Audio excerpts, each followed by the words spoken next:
Hey, what is up guys? I'm KBHD here, and this is the best pocket camera ever made. Thanks for watching. No, but this is a bit of a secret weapon because first of all, I use this a lot, but then I never really talked to you guys about it. So I figured I should probably tell you guys a lot more about this particular device right here. I've used footage from it in a couple of MKBHD videos. I take like all of my Instagram photos on it now. I bring it anywhere I go and I have an open pocket. So this is the Sony RX100 Mark II. Now I know a lot of you guys immediately go to the description and check out the price, and when you guys see the price of this, you're probably gonna first say, no, I really don't want that. But I urge you to watch this video first and then tell me what you think. The RX100 Mark II is basically a refined masterpiece at this point. It ticks all the boxes and it makes some improvements over the original, already legendary RX100 Mark I. Everything that can be good about a pocket camera is good about this camera. So there are already about 1 million reviews of the original RX100 out there on the internet, but here's the gist of what you need to know that makes this camera so good. First of all, first and foremost, is the 20 megapixel giant 1-inch sensor they put in this thing. That is bigger and more sensitive than any other camera that fits in your pocket, by a lot. With this bigger sensor, you get better low light performance, a shallower depth of field, and basically overall better image quality. Second is the super fast Carl Zeiss lens. That's f1.8 at its widest focal length.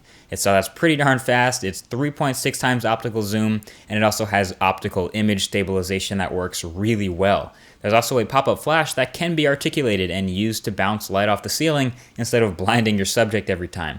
It also has a 3-inch super bright articulating live view LCD that's viewable indoors and outdoors and can help you get your shots at pretty much any angle thanks to that new articulating hinge. And it has just about every software feature and mode you could possibly think of, anywhere from full manual control over everything and RAW or JPEG photos to the full auto and all the creative modes and even built-in HDR.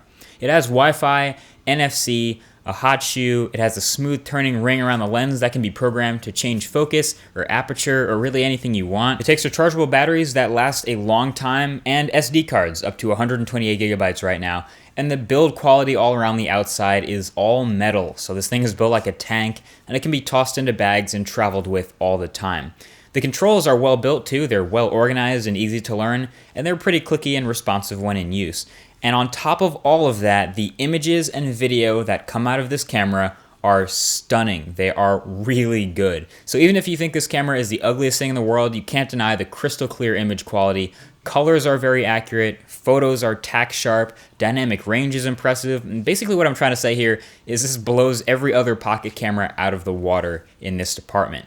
Autofocus while you're taking photos is super fast, very snappy, sharp, and accurate, and it also has continuous autofocus during video recording at 1080p, which is also constantly very fast and accurate. Now, I don't know about you, but with a lineup like this, there's hardly any reason to consider any other pocket camera over this one at this price point. So if you guys remember, I did videos from CES in January in the beginning of this year, where I did some coverage of an NVIDIA event, a Huawei device, a Sony device, and at the end I did a huge 9-minute wrap-up of all of the highlights of CES. Yet 99% of that footage from those videos came from this. You can actually cut between DSLR footage and RX100 footage in a single YouTube video, and most people, for the most part, will not be able to tell the difference, especially because, like we said, the awesome optics, the great image quality, and the shallow depth of field thanks to the fast lens and the big sensor, it gives it that sort of DSLR-like filmic look when you're taking videos with it. And on top of all of that,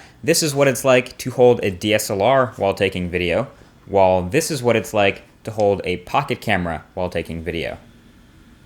Freehand. This camera could also be considered maybe the perfect vlogging camera, because a lot of the vlogging cameras you already see on YouTube are compact and have to take great quality video in a tiny package. This is exactly that. This is probably even more compact than a lot of the other YouTube cameras out there, and it takes much better video quality at arm's length. Now, I don't happen to do this style of video all that often, but if you do, like I did at CES, then you'll find that delivers, well, pretty much awesome quality. And it's much, much easier to do this kind of style with this than with a DSLR. So what are the main differences between the Mark II and the Mark I, you may ask? Well, the Mark II here has Wi-Fi, NFC, a hot shoe on the top, and an articulating LCD screen on the back. If you can live without these 4 features, then might I suggest saving a little bit of money and getting the still godlike RX100 Mark I and saving yourself quite a bit of money. But I actually really love having the Mark II for that Wi-Fi plus NFC capability, which makes it brilliant for smartphone control. So overall, the RX100 and RX100 Mark II, clearly an incredible camera. Just a really, really great buy for anyone. And I would argue that this could be the full-time only camera for a lot of YouTubers out there. Now, I see a lot of YouTubers go out and buy a DSLR, which is sort of a larger, more unwieldy body for that cinematic look, the shallow depth of field, and the quality that you get. But then they never take advantage of the interchangeable lenses that you're supposed to use with a DSLR. They'll use the same lens all the time. And I would argue that this is a better buy because this gets you the same quality, the same image style, and it's smaller, it's cheaper, and it's just significantly easier to shoot with. Like I said, you can get that optical image stabilization is built in, so you don't have to worry about getting a lens with that. You can use it with one hand and check your phone at the same time. You can vlog with it. It's so much more versatile than a DSLR, and it fits in your pocket, and you can take the quality anywhere. It's a great camera. So now, you can check the price. I know you probably have it in a new tab anyway, but honestly, if I was still giving ratings like numerical values for devices like this would probably be one of those rare 10 out of 10s that just doesn't have any real flaws to hold it back. It's arguably the perfect camera. But either way, thank you for watching this video, and a lot more MKBHD videos are to come because these are like the 2 most exciting months of tech, September, October. So I'm really excited. Thumbs up for that. And most importantly, let me know if you guys want to see more like smaller device reviews like this. I haven't reviewed this camera, the one I'm shooting this on right now. I have my Amazon gear list in the description of every video, and a lot of the stuff on that list I have not reviewed yet. So let me know if there are things on that list that you want to see me make a video about. Like I said, thanks for watching, and I will talk to you guys in the next video. Peace.